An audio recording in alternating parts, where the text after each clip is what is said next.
करे शुरू। जी सर बताएं। मेरी तरफ से सबको आदाब। आज के इस प्रेस ब्रीफ के हवाले से मैं ये बताता चलूँ आपको कि 29 मार्च को आप सब लोगों ने पहले भी उसको काफ़ी कवरेज दी है। एक बच्ची का जो लाश मिलती है हमें खुरामा गांव जो Lolab police station Lolab area में है और पुलिस स्टेशन लालपुरा का एरिया पड़ता है। वहाँ पे एक लकड़ी के शेड में जिसमें हम लकड़ी स्टोर करके रखते हैं वहाँ पे एक डेड बॉडी मिलती है। प्राइमा फेशी लगता है कि बच्ची का जो है वो गला काटा गया है और उससे उसकी डेथ हुई है। बहरहाल रात का वक्त था और उसके दूसरे दिन जब सुबह के टाइम पोस्टमार्टम करवाया गया तो एक डिस्कशंस डॉक्टर के साथ जो हुई और प्रिलिमिनरी जो पोस्टमार्टम रिपोर्ट उनके हिसाब से ये पता चलने लगा कि बच्ची का गला भी घोंटा गया है क्योंकि उसके कुछ ऑर्गन्स पे जो ब्लड वो ज़्यादा था और जिससे जो डॉक्टर्स का अपना बताने का तरीका होता है उन्होंने ये भी असेस किया कि शायद बच्ची का जो गला पहले घोंटा गया है और फिर उसको उसके जो गर्दन पे है वो छुरी चलाई गई है या कोई तेज़ नोक की जो भी चीज़ जिससे गला काटा गया है। बहरहाल इसी के चलते जो वजूहात थी जैसे लगता था कि जहाँ डेड बॉडी पड़ी हुई है और साथ में जो सराउंडिंग्स थी उन सारे जो मौके को देख के शक जो है वो ज़्यादा आसपास के लोगों पे ही जाने लगा और जो बहरहाल तफ्तीश शुरू की गई उसमें डीएसपी जो लोलाब है सरफराज बशीर, वहाँ के चौकी ऑफिसर आज़र शकील और एसएचओ मलिक नसीर, इसके साथ साथ एडिशनल एसपी और मैं भी स्पॉट पे गए और थोड़ा इंट्रोगेशन में भी ज्वाइनिंग हुई और कुछ सस्पेक्ट जो हमने उस पर ज़ीरोइंग की तो उनमें फैमिली ही सस्पेक्ट आने लगी क्योंकि जब फैमिली को क्रॉस चेक किया गया कि वो किस सीक्वेंस में लड़की जो है वो रूपोश हुई थी और किस सीक्वेंस में मिली तो उसमें ज़ीरोइंग जो हुई वो फैमिली पे ही हुई। बहरहाल जब फैमिली में भी सेपरेट इन्वेस्टिगेशन चलने लगी, इंक्वायरी चलने लगी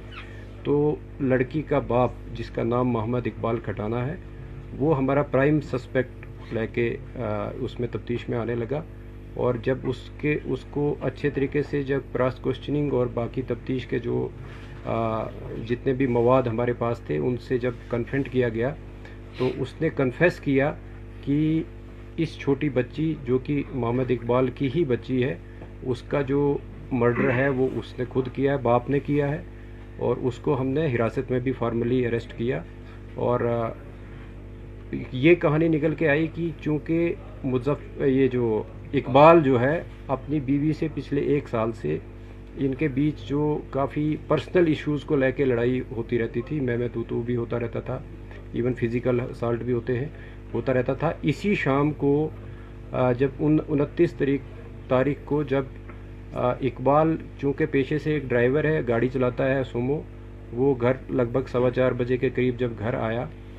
उसके बाद उसने जो शाम के लिए जैसे गांव में होता है कि लकड़ी काटी जाती या दूसरे कोई और डोमेस्टिक काम जो है वो किए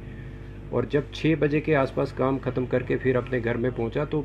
बीवी के साथ दोबारा से उसका क्योंकि उस सुबह भी उसका झगड़ा हुआ था और शाम को फिर से उसका काफ़ी लड़ाई हुई, आपस में बहस मुबासा हुआ और इवन कि उसकी वाइफ ने इसको स्लैप भी किया। तो इसी बीच में वो जो एंगर जो है उसका वो अनकंट्रोल्ड एंगर जो आया उसने चाहा कि वो अपने आप को मर्डर करता, बट वो एक नाइफ़ लेके वहाँ से निकलने की उसने ये बहाना किया कि मैं अपने गाड़ी का जो टायर है वो पंचर हुआ है और उसको पंक्चर को मैं ठीक करवाऊँगा। तो वो वहाँ से अपने घर से निकलता है जिसको जाते वक्त उसके ब्रदर शौकत जिनका नाम है, इसकी वाइफ, उसके चाचा, वो सारे लोग उसको देखते हैं और उसका कज़िन जो है वो देखते हैं कि वो घर से निकल रहा है और छोटी बच्ची उसके पीछे चल रही है और वो इतने में बच्ची जो है उससे कुछ पैसे 5 रुपये मांगती है तो वो उसको 10 रुपये देता है, बट वो पीछे नहीं देखता है और बच्ची उसको फॉलो करती है, जिसको काफ़ी और भी हमारे पास गवाह हैं जिन्होंने उसको बच्ची को फॉलो करते हुए देखा और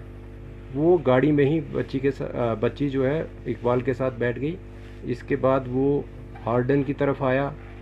और फिर उसके बाद सीवर की तरफ, खुरामा की तरफ आया और जहाँ पे गाड़ी में ही, चूँकि उसके बाद इफ्तारी का भी वक्त था और गाड़ी उसने एक आइसोलेटेड प्लेस पे लगाई।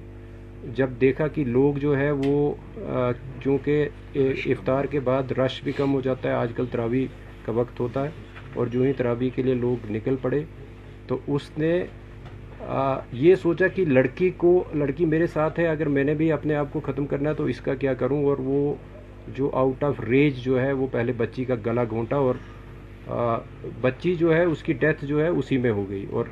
वो अपनी सोच को बदलते हुए सोचा कि बच्ची को मैं कैसे किसी जगह ऐसी जगह रखूं कि वो उसकी डेड बॉडी जो है वो मिल जाए, और फिर मैं अपने आप को भी ख़त्म करूं। बट जब वो वहाँ पे डेड बॉडी को अपनी गोद में उठा के अपनी गाड़ी एक रोड के साइड पे लगाता है, और वो इस शेड पे जहाँ पे आखिर में डेड बॉडी मिली है वहाँ पे रखता है।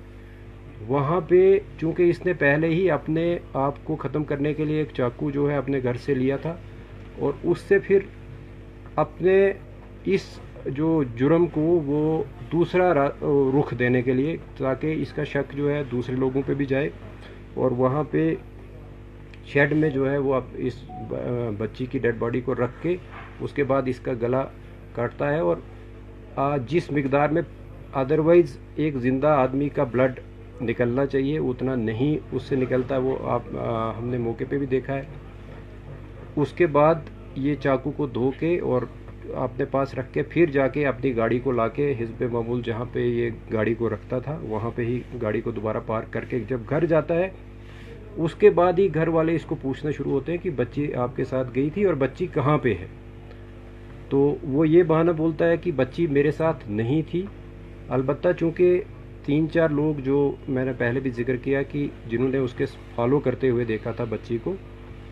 तो वो भी उसको कन्फ्रंट करते हैं, और इस बीच वो एक और बहाना बना के वो दूसरे उसमें उलझन में अपने आप को जो ख़त्म करने की कहानी को छोड़ के दूसरे उसमें रूप में आके और बच्ची को ढूंढने के गर्ज से या उसको एक और दूसरी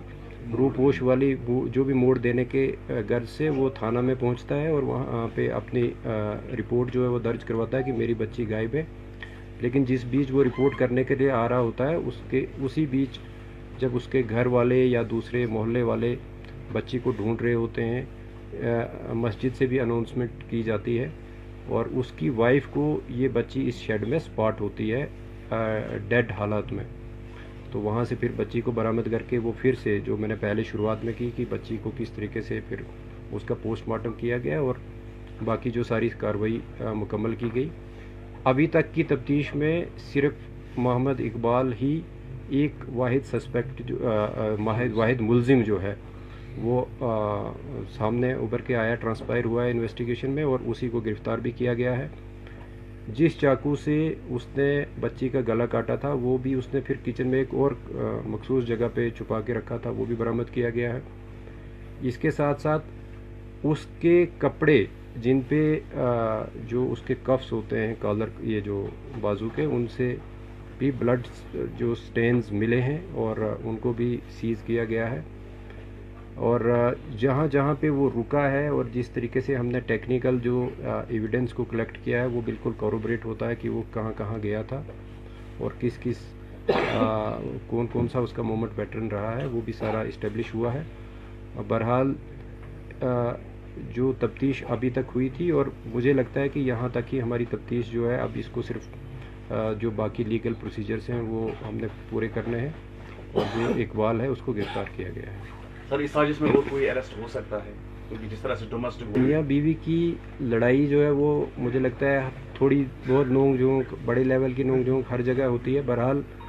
ये जुर्म जो है, क्योंकि मर्डर है, तो मर्डर में या तो इंटेंशन आपकी देखी जाती है या नॉलेज देखा जाता है कि आप जो काम कर रहे हो क्या इससे किसी की डेथ हो सकती है या आपकी पहले से किसी को मारने की गर्ज हो।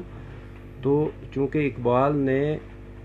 जब गला घोंटा है अपनी बेटी का, तो उसको तो ये ज़ाहिरी तौर पे मालूम था कि मैं गला घोंटूंगा इसकी डेथ होगी। तो अभी तक की तफ्तीश में सिर्फ एक ही जो एक्यूज़्ड है वो इमर्ज हुआ है, जिसका नाम इकबाल है और जो कि उस बच्ची का जिसकी डेथ हुई थी उसका फादर है।